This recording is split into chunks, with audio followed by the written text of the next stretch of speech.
Boxing King Media, powered by BYD. It's episode 16 of the Brutally Honest podcast. It's Sunday morning, Dom. I'm running on 2 hours sleep, straight from London, straight to your gym. After an epic night of boxing, I thought we've got to get an episode out today. So thank you for coming down. I know it's pissing it down outside, but you made it. Yeah, well, yeah, it is rain. I've been on a bike ride. You know what? I've got me pretty green parka on. Liam Gallagher obviously played, Wembley last night. Big event. And you know what? I've decided today what I'm going to do is, I got that prediction with AJ drastically wrong. So I'm going to have to create another kind of mystique about myself.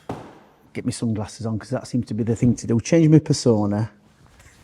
Put these glasses on. I've seen a lot of people wearing glasses in dark rooms when there's no sunshine. There must be something in it. So I'm going to try this interview today with the glasses on, see if it gets me numbers up, because I'm starting to fail a little bit. I'm not getting any calls from any boxers wanting to train them. So I think what I'm going to do now is go down the mystique route of, letting people think I know more than I actually do. They'll think you've gone nuts, Dom. It is what it is, isn't it? But I think it's a time for a change. But at least not wearing the same vest that they was complaining about. You got a new jacket on, and that's well. This is not new. I've had this about 2 years actually, but I very rarely wear it. But like I said, Liam Gallagher played last night. It's pretty green. They're doing a world tour, and I've got the sunglasses. So today I'm a rock and roll star. Happy days. I'll tell you what. I'll start with Dom. I met Rob the Roofer. You've mentioned him so many times. Obviously, we've mentioned him on the podcast a few times. One of your high-profile clients who's now working for the British Boxing Board as an inspector. I was interviewing Johnny Nelson last night at Wembley, and if people want to watch it, if you scroll down on the channel, you'll see the interview there. And Rob was just walking past, so I stopped him, and we got him on the video. And he obviously talked about the work you've done with him. And I think if you visually look at him, you could tell this man is in incredible shape. You know what? I saw that video. It was good to see, and I don't think people realise that Rob the Roofer was a very, very good amateur boxer back in the day. And, he did actually bump into my dad when he was a kid. And he wanted to pursue his career. Unfortunately, how his family life was, it was a bit disrupted. He never got there. But I think he's got a bit of a deep-seated resentment that he never carried his boxing on. He's 47, 48 now. Lovely fella. And he contacted me about a diet. He actually applied to be a referee for the border control. I said to him, look, listen, get yourself a job as an inspector. It's a fantastic job. You're behind the scenes. You get to see everything. You meet the boxers. You travel the world. And that's what he's done. And he's never looked back. And it's funny because he's messaged me this morning, and people have seen that video, and they've all been saying he's been taking drugs. He's been snorting cocaine. You can tell, look at his eyes. He's wired. But he's just one of them naturally, high-intensity kids. That's what he's like. And a great pupil. And it was good to see him with Johnny together doing the thing, because that's obviously two people I've worked with who've become very successful. Yeah, I can't see many boxing board inspectors running around on cocaine, or whoever said that. They need their eyes tested. Yeah.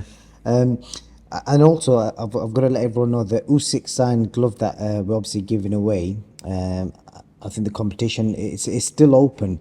There's an issue with the BYD Instagram page. I don't know what's happened. For some reason, it's disappeared, but it's going to come back on. But we're going to announce the winner in the next podcast that we do in the showroom, which will probably be later this week, Johnny, if not early the week after. But you can still enter the competition. And when the page pops up, just follow it. And like I said, just tag 2 friends in the comments on the post on our Instagram page. You can't miss it. It's the one with the thumbnail of Johnny and Dom Ingle. Dom, let's start with the boxing. We're going to tease them. We'll do the main event at the end. Obviously, I spoke to you last week. We did some predictions.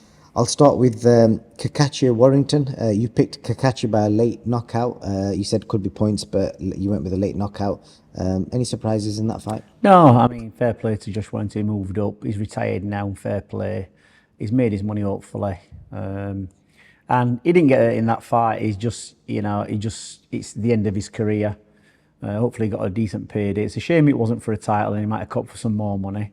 But he's been a great servant to the sport in the period of time that he shone brightly. Especially when he had that terrific fight with Frampton, and packing out the Leeds stadiums. He carried the torch for a while, and everybody has the day in the sunshine, as they say. But he got through the fight, and fair play, finished on his feet.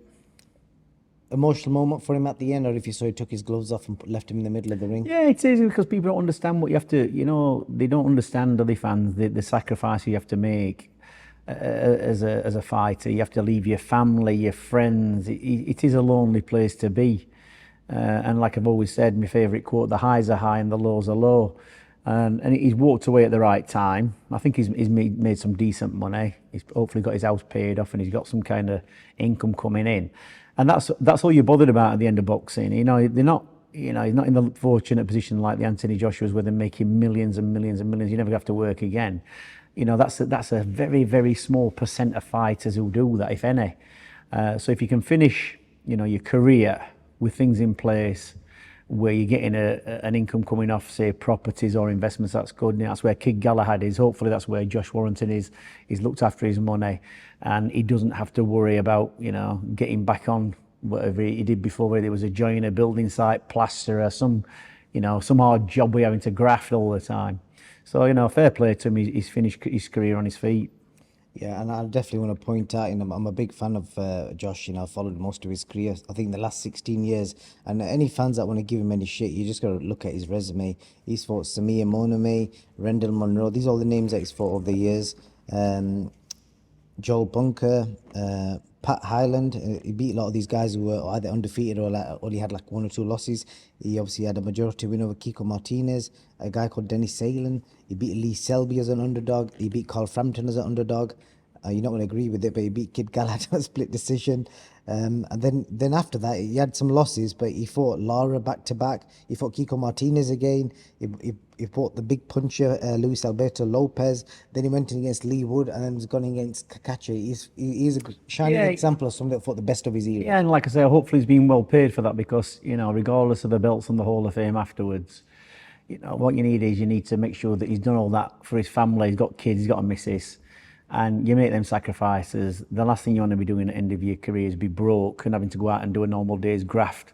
You know, that's the very reason that you put yourself in that dangerous position. You know, you fight your way through, you focus, and you know, you can't take it away from him. We've had some run-ins, we've had some last week, Josh Warrington. I mean, if it wasn't for Warrington, that was probably Galahad's biggest payday of his career, and it set him on the way. So he could have avoided Galahad somewhere down the line. You know, that's what Ricky Hatton did with Junior Witter, and never gave him that payday.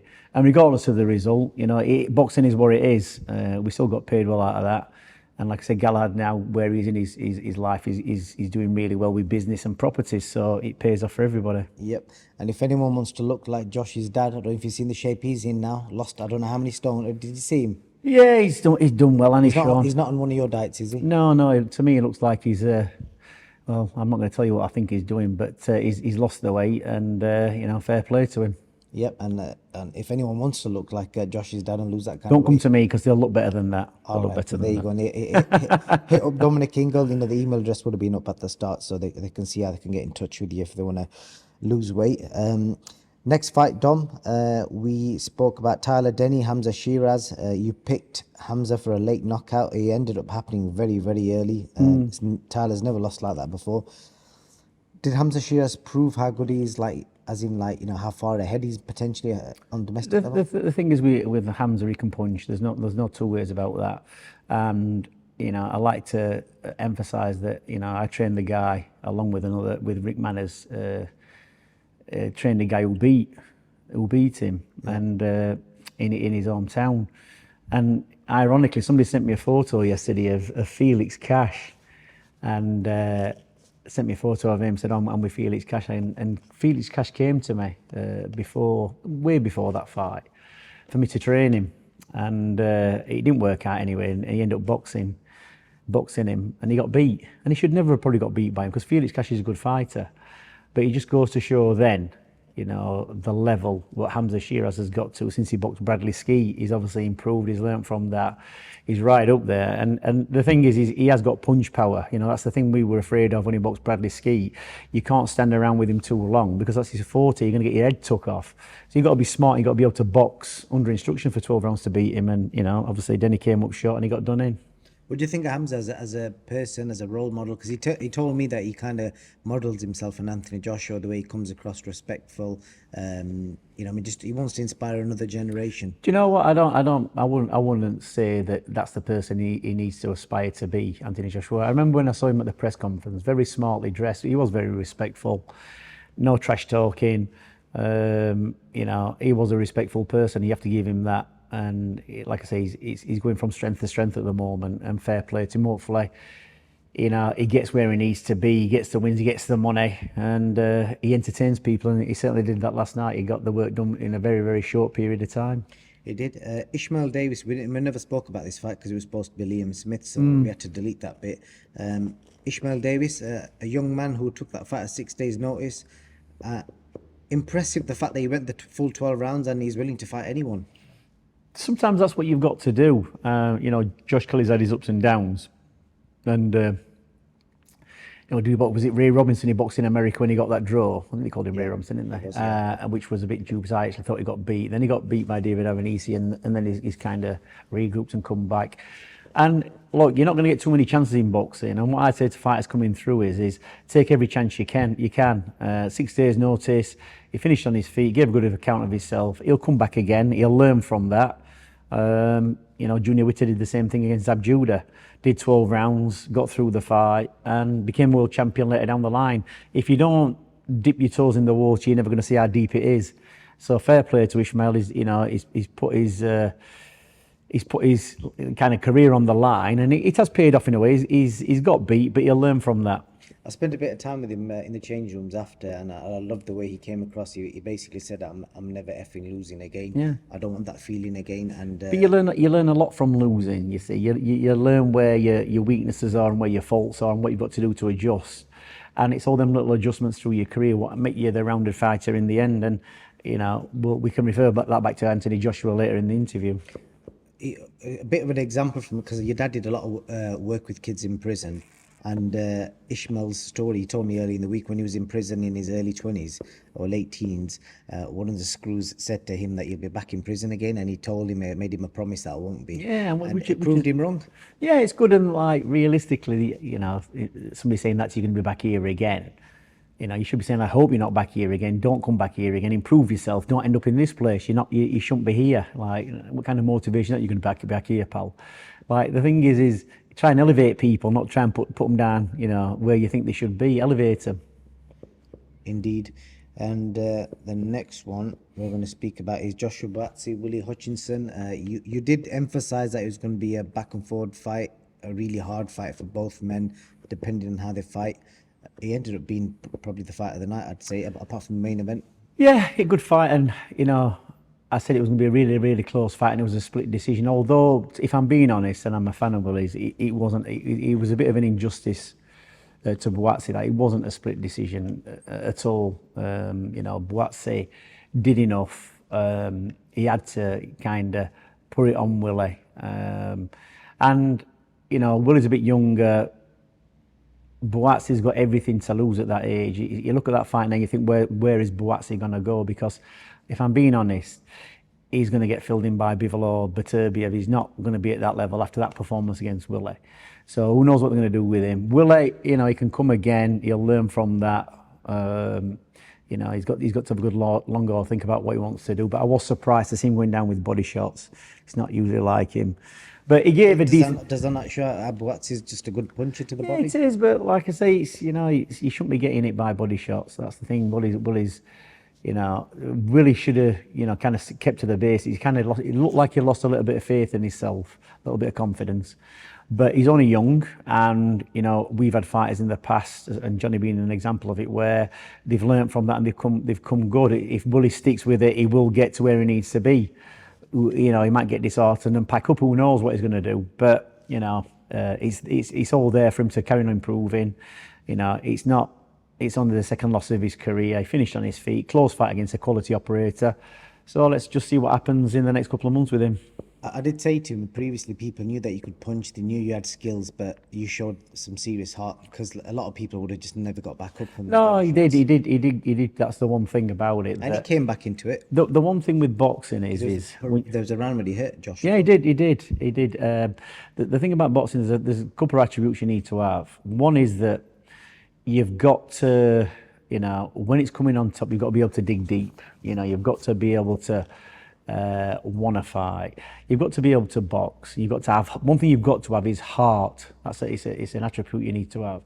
And if you think of, you know, when Willie got stopped when he challenged for the super middleweight title, he got beat. And it's very easy once you're back in that sticky position again to fold and crumble. He didn't. He showed proper heart, dug in, got off the floor a couple of times and carried on to the finish post. And that's what you need to be doing in boxing. Okay, and then you just said about Buatsi, don't know what to do with him. But I believe after Bivol and Beterbiev fight each other, the belts more than likely will be scattered, so he will get probably a vacant opportunity somewhere. Let's talk about the main event, Dom. The fight week was a bit mad because nothing was really happening till Thursday or Wednesday, I think it was. I interviewed Spencer Fearon, and obviously he's got some close connections to the Dubois and Don Charles, and he suggested in a few interviews that there was a rift in the camp. He wouldn't say exactly what and how. He had a lot to say about the dad, Daniel's dad, and then obviously there were some issues behind the scenes, etc.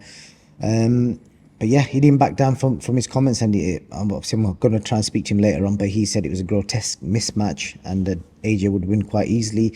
But what I want to ask you is that there was talk that Don Charles wasn't there all week, and people were assuming that there's something going on, but Don came on TalkSport and said, he's ill. And when I met him yesterday when he walked into the arena, quite clearly a guy that's just either had the corona or a really bad flu, because he didn't look well. You obviously know Don. What did you kind of make of that, and would that have disrupted the camp? You know what? I never give it much thought until people sort of suggested, no, he's not been at the press conference all week. But looking back now, and of all the press conferences and the fight weeks I've been at, it is, unless you're building up the fight, and I've had to build up plenty and create a bit of interest, but you could really do without it, to be honest. It's a lot of stress, it's a lot of hassle, it's a lot of running around. Well, not with heavyweights, but with other fighters, you're making weight, you're going from pillar to post. It's like, I don't really enjoy it, and I used to speak to Rob McCracken, he hated it. But it's something you've got to do for the promotion of the fight. You have to do interviews you don't want to do, you have to talk to people you don't want to talk to. But you can really do without it, and Don's been around a long time. And the work's got done. The show doesn't need to sell, and are people particularly bothered in what he's got to say or what trainers got to say these days? Some people are, some people aren't. So sometimes it's better to step away from the limelight and not get caught up in all the hoo-ha, and keep a level head. And obviously it paid off, for Don. He's been in the big occasions before with one of the most difficult fighters to control, Derek Chisora. He's seen it all before. He doesn't need to promote himself, Don Charles, because for a while he was very low key in boxing. He's kind of come back into it with Daniel Dubois. And I think it's paid off for him because he's just kept a calm mind. I remember him and Derek having head-to-heads and fallouts and fights and everything. And you think about it, Derek's done well since he's left, but Don Charles is, he's an old school trainer.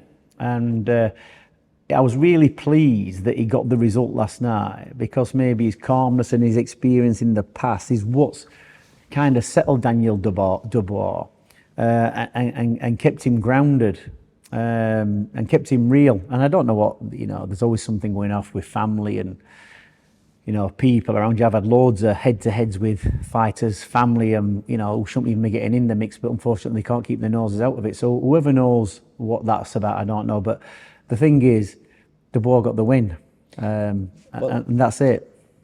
Would that have caused any disruption with the fighter, with all that talk? Because obviously Dan was made aware of all this going on in the background. Well, it's hard to say. It's hard to say, I've been in them situations myself, and you've just got to keep it professional, and it is what it is. You've come to do a job, and what I've always done with fighters is just tell them as it is. Don't blow smoke up their arse. Tell them what the faults are. If they don't like it, well, that's it. Give me the sack. And I've been sacked a few times. But I'm not going to pander to fighters. And, when I look at that fight, and I look at the big fighters we've had, let's say Nazim, which was the biggest, when you've been in that position, you see how many people start to pander to you. Do you know what I mean? And you get all these people crawling out the woodwork, doing their own self-promotion off the back of the fighter, and trying to, build their own careers. And it's an ego trip of the time, bumming up the fighters, telling them how great they are, when really you should just be telling them what they're doing wrong and where they need to improve. And when I look at Joshua on that night, last night, he did so many things wrong and badly. You know, Daniel Dubois did box better than he normally boxes. But we did an interview a couple of months ago. Remember when Joshua fronted him up, told him to behave himself? We said, Daniel Dubois is not scared. And that wasn't like, oh, I'm not scared. He doesn't recognise fear. He wasn't scared by Anthony Joshua. And you know, his exact words were, "You can't intimidate me. Who do you think you are?" Exactly. And he wasn't intimidated, because Daniel Dubois, like I said, I think he's on the spectrum at some level, but it's like, well, I've got a fight, Anna. Whereas you can see Anthony Joshua kind of worries about things and worries about his image and worries about the people around him. He's got a big, massive entourage. It's like a bubble around him. And in that fight, you know, leading off with uppercuts, leading off with hooks. You know, I said in my interview, Josh... I've got, you know, the part of the podcasting is when you say stuff, if I think I can correct him, I've got to say, you know, when you say bubble and entourage around him. So obviously I've got to know a lot of his team. To my knowledge, almost everyone in his team actually has a job. It doesn't matter whether they have a job. It doesn't matter whether they have a job or not. The thing is, for example, he's got a guy that drives the sparring partners around. It doesn't matter. What I'm saying to you is, a guy that looks after the commercials, a guy that looks after his food. They're not getting massage guy. They're not getting in. They're not getting in and doing the boxing, are they? They're not getting in and doing the boxing. But when you're that type of high level profile, I'll tell you one thing. You don't need that many. You don't need that many people around you. Okay. You don't need many people around. Did Muhammad Ali have them kind of people? Everybody attracts hangers on. Of course they do.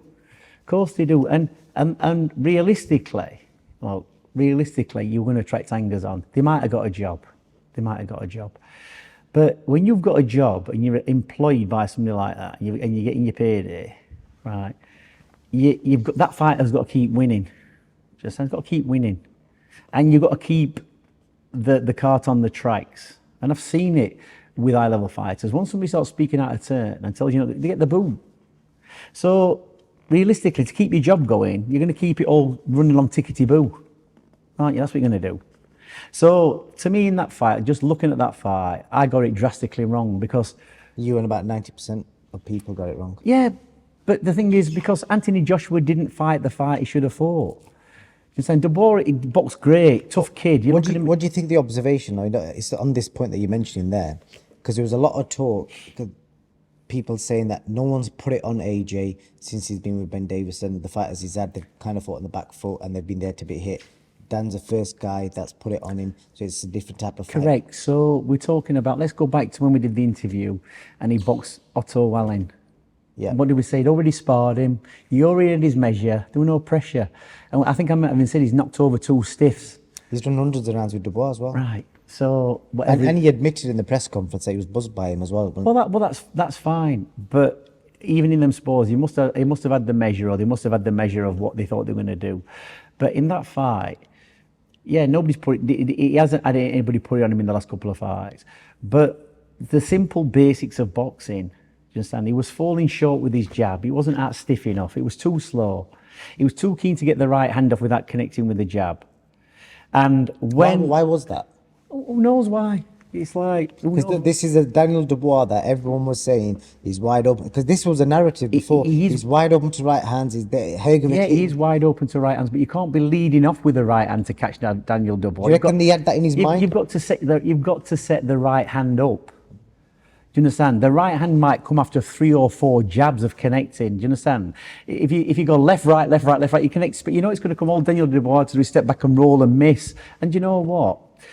Everything went out the window with AJ, the basics, everything. He doesn't even know how to survive when it comes on top. He's holding Dubois around the waist instead of wrapping his arms up and tying him up. And Dubois sticking his forearm in Joshua's face and holding him back. And it's almost like Joshua's saying, we shouldn't be doing that. It doesn't look like to me that, I might be wrong, that he's had an hard enough training camp. It doesn't look like he's getting pushed, or somebody's putting him on his toes, or somebody's putting it on him.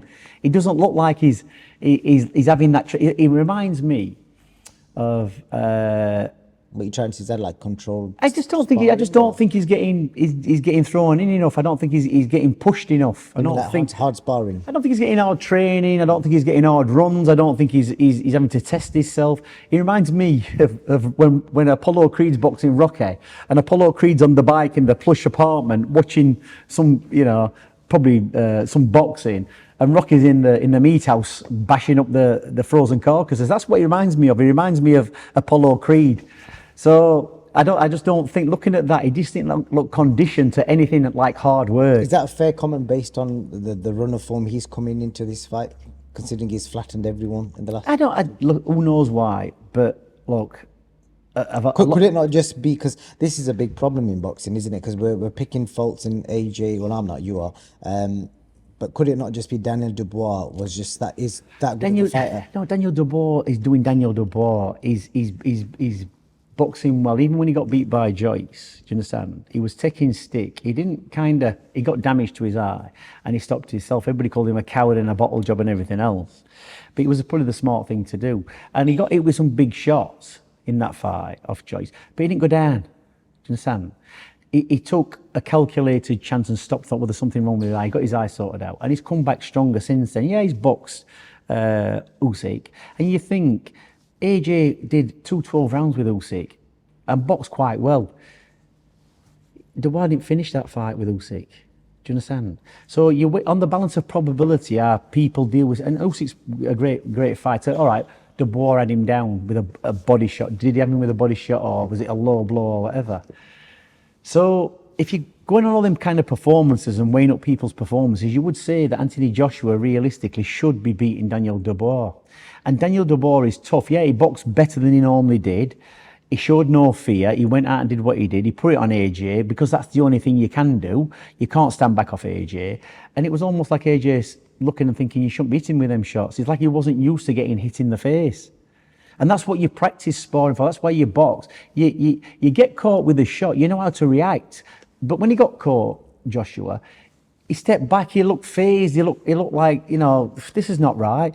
Well, when you get hit, well, you've got to come back with something. You don't kind of fall to pieces. Not at the level he's been at and the fights he's had.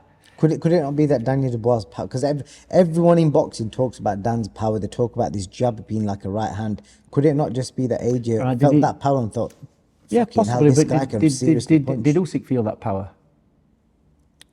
I don't think he didn't really land anything on Usyk apart from that controversial shot. But what I'm saying to you, fighters can have power, but it's whether you let them land with it. Do you understand?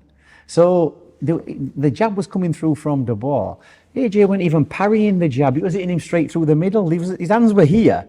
There was no blocking or head movement enough to avoid that shot. And he could see the shot coming a mile off. Usyk said this to me. I don't know if you made this observation. Usyk basically said that he wasn't moving his feet.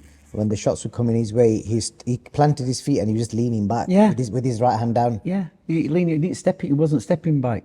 And then, just before he got stopped, he started walking into Dubois and kind of being aggressive and putting it onto him. And he got caught with the right hand at first, which steadied him up. And then, as he went to throw, Dubois we call it the handbag shot. It's like when you see these old ladies hitting somebody with their handbag. He got hit with the handbag shot and it was like, it kind of palmed him. But the effect of him walking onto the shot, and he went over like he'd been shot. So for me, he just didn't seem like he'd been conditioned enough in training. That's what it looked like. It's like he's not being pushed hard enough in training. That's what it looked like to me. And it can't be Daniel Dubois' power. Yeah, of course it is. Of course it's Daniel Dubois' power. Could his power just not literally had him shook from the first round? Maybe it has shook him from the first round. But even getting shook from the first round, if you're a conditioned fighter, do you understand? You've seen lots of people getting caught in the first round, battling, get up and come through and win the fight.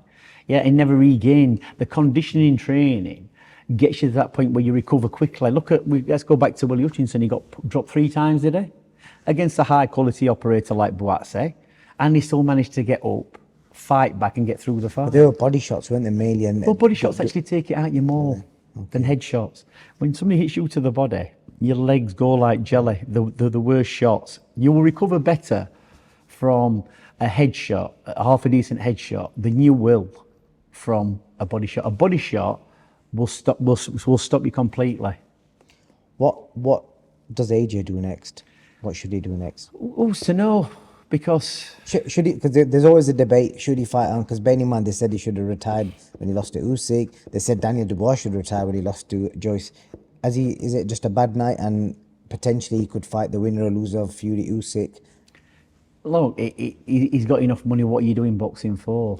Interesting you say that, because I asked him that, what he plans to do after boxing, and I commend him for this. He said he loves doing charity work, and I know he doesn't advertise it, but knowing the people in his team, he does a lot of Well, charity work. that's fine. It's Maybe that's his objective in life. maybe that's what it is. But you know, Because he doesn't spend money. If you look at him, he's got the same Range Rovers. but he that won't are have to sponsored- spend money. He won't have to spend money because people will be giving it him. Sponsored Range Rovers. He doesn't wear flash suits. He walks around in these Under Armour tracksuits, and Hugo Boss, all that's good. sponsored. Good. So his money's going somewhere, but Maybe clearly you not have to ask himself. him the question why he does boxing. That you know, he's whatever his aim was, he's made the money, and you know, he's had the wins and the losses. He's been a world champion twice, or he's been two-time world champion. And you're always going to be remembered by your last fight. Even if he wins, even if he has another fight and wins and becomes a world champion, people will say, yeah, but this, and he lost to this fella and lost to that fella. And let's go back even further. One of the biggest fights, the Rumble in the Jungle, Muhammad Ali, George Foreman, and I can always remember speaking to his dad, and he says nobody gave Muhammad Ali a chance. He was coming to the end of his career, he'd had a lot of hard fights. And Muhammad Ali beat him. And George Foreman disappeared for 10 years or something like that. And then he came back and he boxed, and he came back through and he beat Michael Moore, and he became a world champion, I think. But if you look at how iconic Muhammad Ali was and the career that he had and the life he had, and how he put book, and we're looking at him over there on that wall stood over Sonny Liston. When you think how he ended for Ali compared to it is for Foreman, Foreman's still alive, he's still performing. He had a massive setback back then. And Ali at the end of his life was a shadow of his former self, in care, people looking after him. It's not the best way to depart the planet. So that's what you have to look at. Sometimes these things happen in boxing, like say Joshua getting beat, to prevent you going further than you need to actually go. Because any fight where he's at now, any fight when you're getting knocked out like he did, could end in tragedy. So you have to weigh it up. Like, he's not a spring chicken anymore. If he wants to, get into charity work, he might even be more prolific as a charity worker or doing his own thing past boxing. He's made such a large amount of money.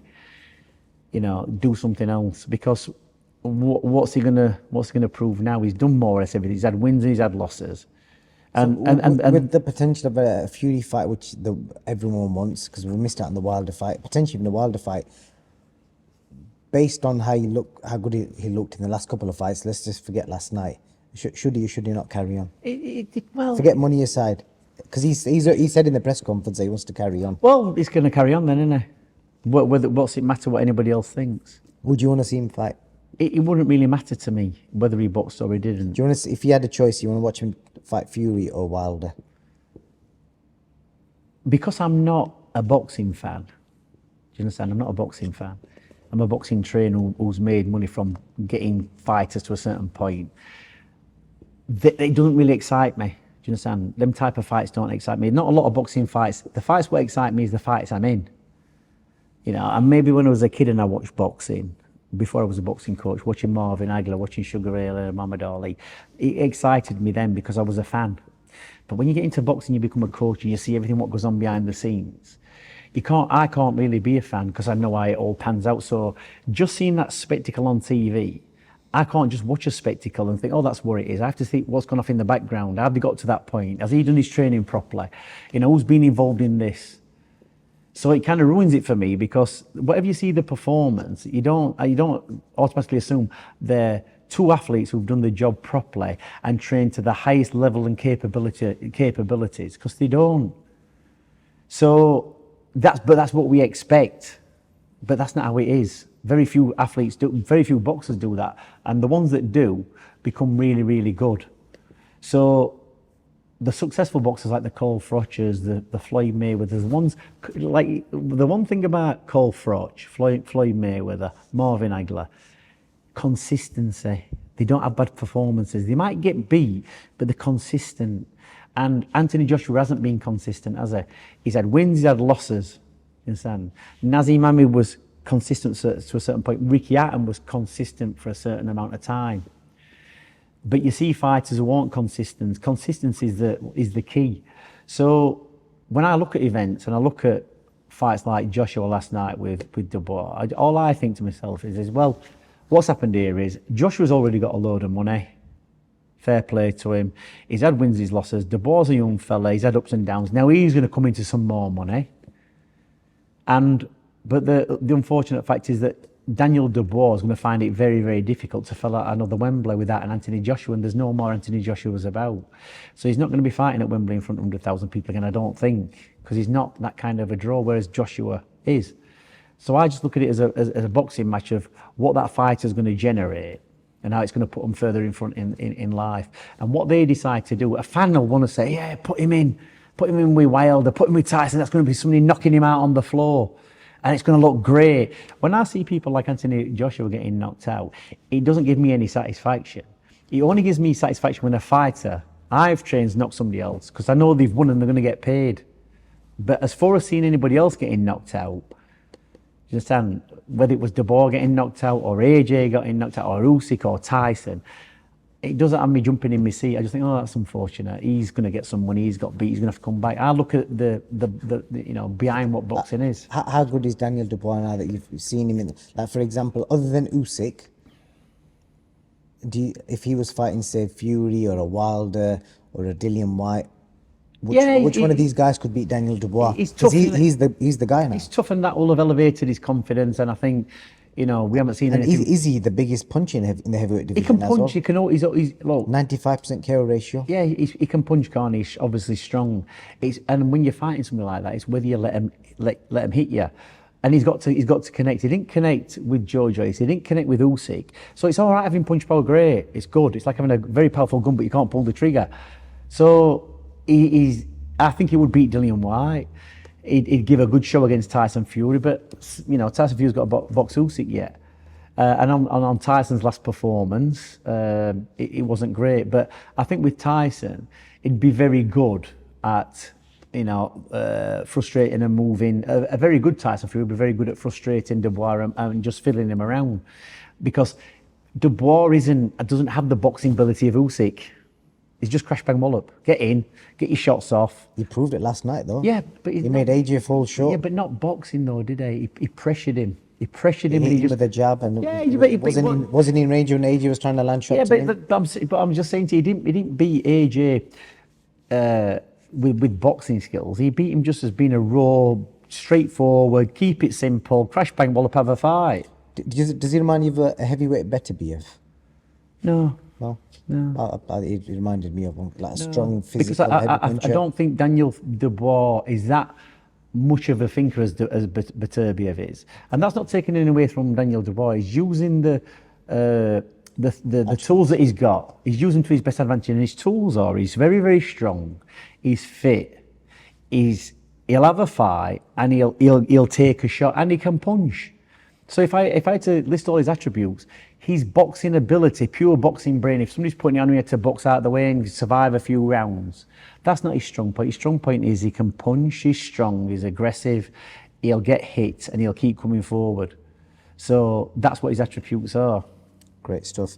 I think that's it, really. We'll probably talk more about this when we get Johnny and you on the sofa together. But also, if people are watching this, because a lot of the people that watch the content, they don't actually subscribe. The people that just casually watch the stuff and don't hit the subscribe button. We're 4,500 subscribers away from hitting 1 million. We'll be the first UK boxing channel to hit 1 million subscribers, and we've all been doing this 4 years. And I think the views that we got last night kind of proved why we're gone strength to strength. So yeah, thank you for all the people that watch our content on a regular basis. And if you're not subscribed, please hit the subscribe button. We'll take these glasses off now. Yeah. Cheers for that, Dom. That was an enjoyable podcast, and we'll try and catch up with Johnny later in the week and see how we can get you both debating. Hopefully he's had a dream about me winning the lottery. Oh yes, Johnny and his dreams. Yeah, we'll talk about that when you guys get together. But yeah, Johnny's dreams. Thank you.